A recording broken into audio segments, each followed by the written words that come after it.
So as an artist, most of my work is a mashup between site-specific installation and relational aesthetics and social sculpture ideas.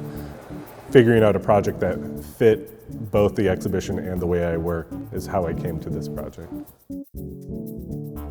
Part of the project is collecting clothing that is no longer used, cannot be sold.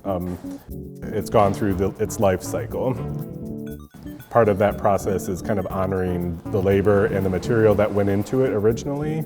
Quite often where things are produced around the world, labor has shifted to places where they can get cheaper and cheaper labor, which often means worse and worse working conditions, lower and lower pay, less regulation.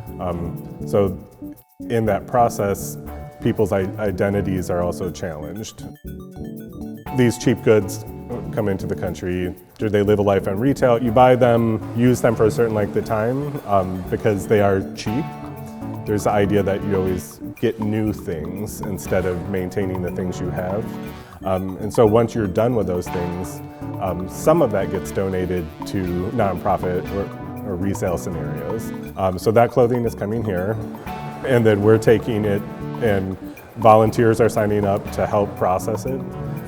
So they're taking this material and kind of reverse engineer it, take it back to its original kind of source material, and by cutting it down into strips and sewing it back together.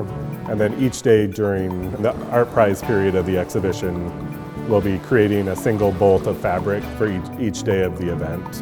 And then that material will be used by the Fashion Studies program to do a project at the end of the semester.